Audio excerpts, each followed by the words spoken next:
Istiqlal buat ngerjain vlog tugas bahasa Indonesia. Nah, sebelumnya kita harus perkenalan dulu gak sih? Halo, nama aku Akila. Nama aku Eliana. Nama aku Marsha. Saya Pandi. Aku Stefani. Saya Ayu. Aku Sarah. Jangan lupa ditonton sampai habis vlog dari kita.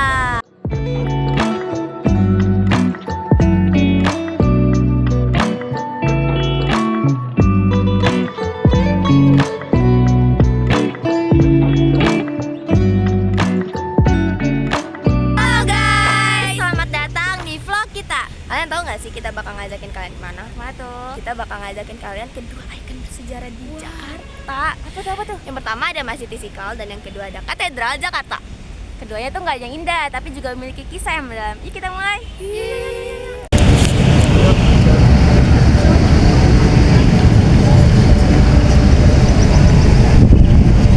Oke, kita mulai dengan Masjid Istiqlal. Masjid ini adalah masjid kebanggaan bagi umat Islam di negara Indonesia loh. Selain itu, masjid ini adalah masjid terbesar di Asia Tenggara.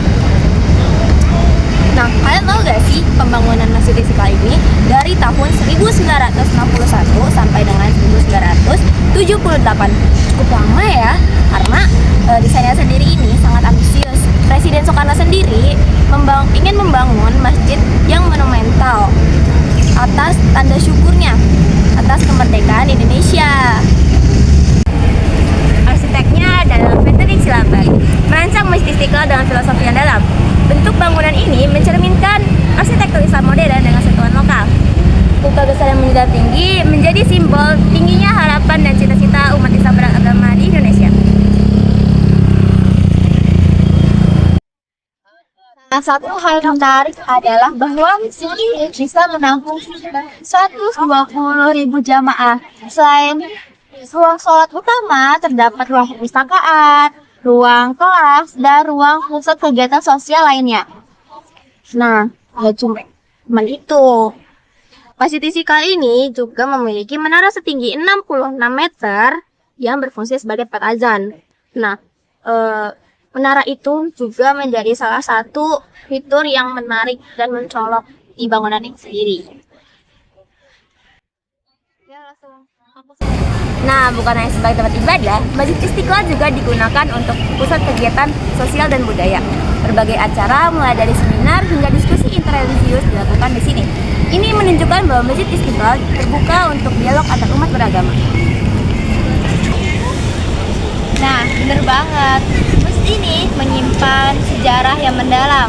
Salah satunya adalah tempat masjid ini pernah menjadi tempat berkumpulnya para pemimpin negara, yaitu pada tahun 1981 saat menghadiri konferensi, yaitu Organisasi Konferensi Islam. Ini menunjukkan perannya di tingkat internasional. Nah, nggak cuma itu. Masjid Istiqlal ini juga memiliki hubungan simbolis dengan Katedral Jakarta loh guys. Keduanya berdiri berdampingan sebagai simbol toleransi dan kerukunan antar umat beragama di Indonesia.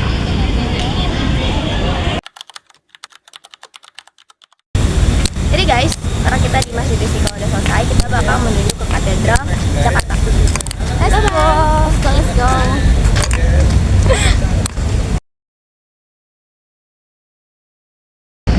Dibangun pada tahun 1901 dan diresmikan pada tahun 1903, Katedral Jakarta memiliki arsitektur neogotik yang sangat menarik. Gaya ini terkenal dengan detail ornamen yang sulit dan menara kembar yang menjulang tinggi.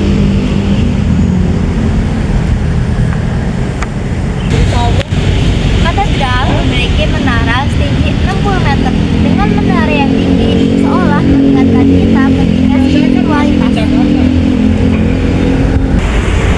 Katedral ini berfungsi sebagai pusat kegiatan bagi umat Katolik seperti perayaan misa dan juga pernikahan. Nah, di dalamnya ini terdapat lukisan, patung, juga ornamen yang menggambarkan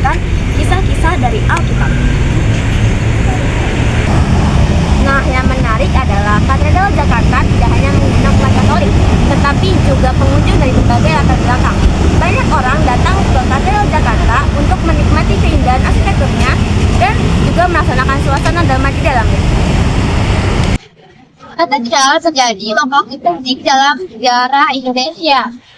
Salah satu peristiwa besar adalah Misa Natal yang dilaksanakan setelah proklamasi kemerdekaan Indonesia pada tahun 1945. Ini menjadi simbol harapan baru bagi umat Katolik di Indonesia. Nah, jangan lupa katedral ini selalu menekankan nilai-nilai toleransi. Meskipun berada berdampingan dengan Masjid Istiqlal, keduanya menunjukkan bahwa kita bisa hidup dengan saling menghormati antar umat beragama di Indonesia. Ini adalah contoh nyata bahwa kita dapat hidup berdampingan dan saling menghormati. Ada banyak kegiatan tempat yang diadakan di kedua tempat pada ini untuk memperkuat kerukunan agama beragama. Sekarang kita akan membahas hubungan yang sangat unik dan menarik antara Masjid Istiqlal dan Katedral Jakarta. Dua bangunan ini tidak hanya dibangun secara fisik saja, tetapi memiliki makna dalam konteks toleransi antara umat beragama di Indonesia. Benar banget, meskipun keduanya menjadi tempat beribadah dari dua umat beragama yang berbeda, yaitu Islam dan Katolik, mereka menjadi sebuah kerukunan dan dialog antar umat beragama. Salah satu momen penting yang menunjukkan hubungan ini adalah ketika kedua komunitas saling berkunjung untuk merayakan hari besar keagamaan. Nah, contoh nyatanya adalah Car Free Day Week dan Natal. Beberapa kesempatan warga Katedral Jakarta mengunjungi Masjid Istiqlal untuk mengucapkan selamat, begitu pun sebaliknya.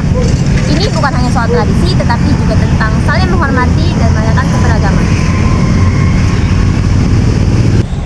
Jadi teman-teman, setelah kita menjelajahi Masjid Istiqlal dan Katedral Jakarta, bukan sekedar tempat ibadah, tetapi memiliki simbol persatuan dan kerukunan antar umat beragama di Indonesia.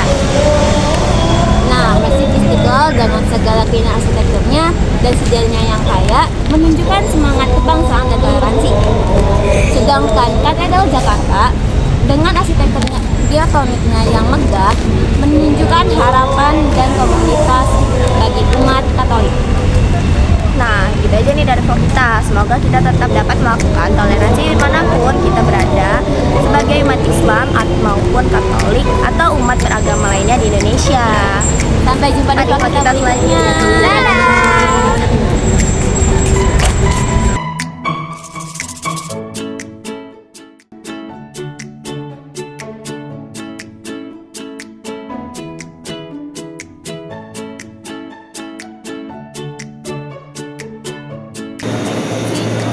Papau yang videonya ada Eli, ada Stepan ya, ada.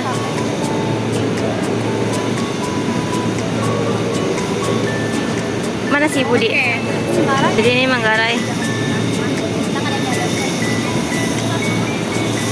Semua salah Budi. Ini ada pelaku kenapa kita masih nunggu kereta lagi. Karena dia nggak ngomong, kita harus nunggu lagi guys. Coba lu lompat dah. Coba lu duluan lompat.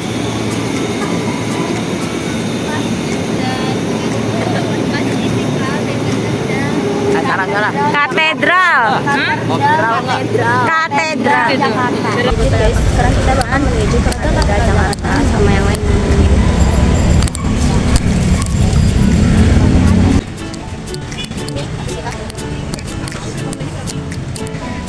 Jangan pisah lah bang, woi.